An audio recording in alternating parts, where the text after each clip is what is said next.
ममता बनर्जी के 5 भाई और एक भाभी आय से ज्यादा संपत्ति रखने के आरोप में बुरी तरह से फंसे।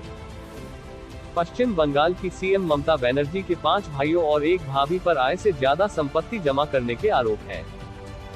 कोलकाता हाईकोर्ट में लगी पेटिशन के मुताबिक 2011 में तृणमूल कांग्रेस के सत्ता में आने के बाद से बनर्जी परिवार की संपत्ति बेहिसाब बढ़ी। हाईकोर्ट ने सभी आरोपियों को 11 नवंबर तक एफिडेविट जमा करने के आदेश दिए हैं।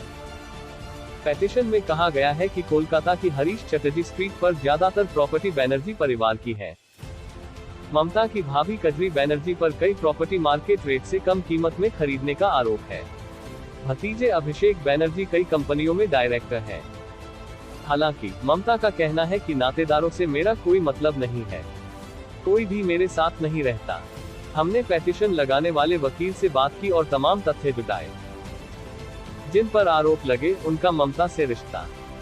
अमित बनर्जी ममता के बड़े भाई और अभिषेक बनर्जी के पिता। अजीत बनर्जी ममता के बड़े भाई। समीर बनर्जी ममता के भाई। स्वपन बनर्जी ममता के भाई। गणेश बनर्जी ममता के भाई। कजरी बनर्जी ममता की भाभी समीर बनर्जी की पत्नी। पेटिशन में ममता और उनके परिवार पर लगे आरोप। 2011 से ममता बनर्जी बंगाल की मुख्यमंत्री है। इस दौरान Sharda scam, Rose Valley scam, Narada scam, Ponzi scam और रिक्रूटमेंट स्कैम हुए। एक भी रिक्रूटमेंट प्रोसेस भ्रष्टाचार के बिना पूरी नहीं हुआ। इन घोटालों में टीएमसी के कई नेता अरेस्ट भी हुए। पॉलिटिकल लीडर्स और मीडिया ने ममता बनर्जी के फैमिली मेंबर्स की बेहिसाब संपत्ति पर खुलासे किए। ममता के भाई समीर बनर्जी की पत्नी कजरी बनर्जी ने 2021 में वार्ड नंबर 73 से चुनाव लड़ा। उन्होंने एफिडेविट में खुद को सोशल वर्कर बताया। पति और खुद की प्रॉपर्टी 5 करोड़ रुपए बताई। सोशल वर्क करके 5 करोड़ कैसे कमाए जा सकते हैं। 14 मई 2019 को कजरी बनर्जी ने वेस्ट बंगाल हाउसिंग बोर्ड से एक प्रॉपर्टी 19 लाख रुपए में खरीदी, लेकिन उसकी मार्केट वैल्यू 63.78 लाख रुपए थी। कजरी ने एफिडेविट में कई जानकारियां छिपाई। बेटे को डिपेंडेंट बताते हुए उसके पैन नंबर का जिक्र नहीं किया, जबकि वे के क्रिएटिव एलएलपी की मालकिन है। के क्रिएटिव के जरिए हरीश मुखर्जी रोड पर 1.30 करोड़ रुपए की प्रॉपर्टी खरीदी गई। इसकी सही कीमत 5.19 करोड़ रुपए थी। ममता बनर्जी अमीर परिवार से नहीं आती। उनका दावा है कि वे सैलरी नहीं लेती, किताबों और पेंटिंग के जरिए ही कमाई करती हैं। नवंबर 2013 में टीएमसी के पूर्व सांसद और मौजूदा general secretary Kunal Ghosh Saradha scam में अरेस्ट हुए थे। तब उन्होंने कहा था कि शारदा चिटफंड का पैसा ममता बनर्जी के पास है। कोर्ट ने 28 नवंबर को कुणाल घोष को भी आने के लिए नोटिस जारी किया है। साल 2011 के बाद leaps and bounds infra consultant private limited, leaps and bound private limited, leaps and bound management services LLP limited liability partnership बनी। तीनों ही कंपनियां ममता के फैमिली मेंबर्स चलाते हैं। ममता बनर्जी पश्चिम बंगाल के होम डिपार्टमेंट और पुलिस की इंचार्ज हैं। ऐसे में कोलकाता पुलिस उनके फैमिली मेंबर्स के खिलाफ जांच करने की हिम्मत नहीं करेगी।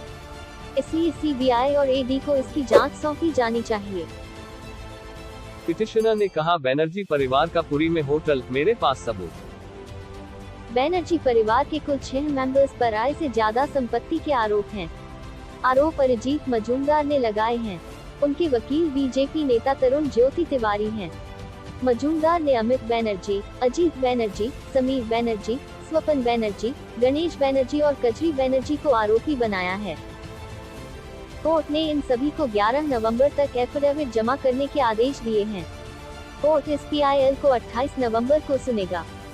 लॉयर तरुण ज्योति तिवारी ने भास्कर से कहा कि बनर्जी परिवार का पुरी में भी एक होटल है।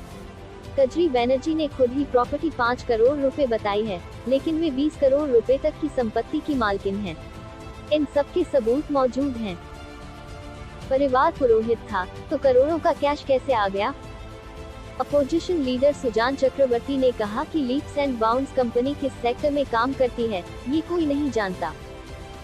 अभिषेक बनर्जी ने 2014 में अपना पहला चुनाव लड़ते समय इलेक्शन कमीशन को एफिडेविट सौंपा था। उसके मुताबिक उन्होंने हुबेक इंजीनियरिंग लिमिटेड से 17,000 शेयर खरीदे थे। उनकी कीमत 1.7 लाख रुपए थी। उनकी पत्नी रुजरा ने 1,000 शेयर लिए थे। हर शेयर 10 रुपए का था।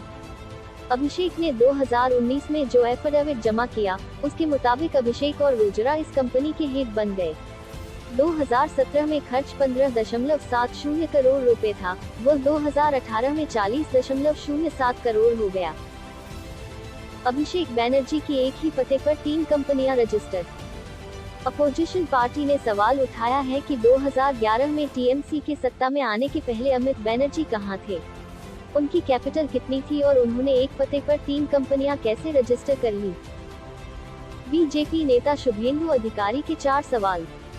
2014 में पॉलिटिक्स में एंट्री लेने के बाद ममता के भतीजे ने 70 करोड़ की बिल्डिंग कैसे बना ली? उनकी आमदनी का सोर्स क्या है? क्या यह कोयला और गाय तस्करी है? रोजरा के थाईलैंड बैंक अकाउंट में पैसा कैसे ट्रांसफर हुआ? ममता बोली, मैंने पेंशन तक नहीं निकाली, परिवार से ज्यादा नाता नहीं। मुख्यमंत्री ममता बनर्जी ने कहा कि पिछले 12 साल से उन्हें हर महीने 1 लाख रुपए पेंशन और 3 से 3.5 लाख रुपए महीने मानदेय मिल रहा है, लेकिन उन्होंने इसे नहीं लिया। वे अपनी किताबों से मिलने वाली रॉयल्टी से पैसा कमाती हैं। ममता अब तक 125 किताबें लिख चुकी हैं। सरकार के 6 मंत्रियों के खिलाफ भी करप्शन का केस।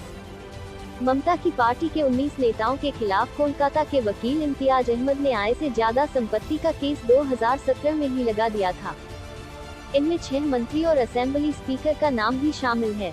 पिछले महीने कोलकाता हाईकोर्ट ने इस पर सुनवाई करते हुए सभी आरोपियों की संपत्ति की जांच कराने के आदेश दिए। ममता के बेहद खास कहे जाने वाले और कभी टीएमसी में नंबर 2 की हैसियत रखने वाले पार्थ चटर्जी की सहयोगी अर्पिता मुखर्जी के घर से 51 करोड़ रुपए बरामद हुए। टीचर्स रिक्रूटमेंट स्कैम में पार्थ और अर्पिता जेल में बंद हैं। इस पूरे मामले में अब तक 103 करोड़ रुपए का खुलासा हो चुका है।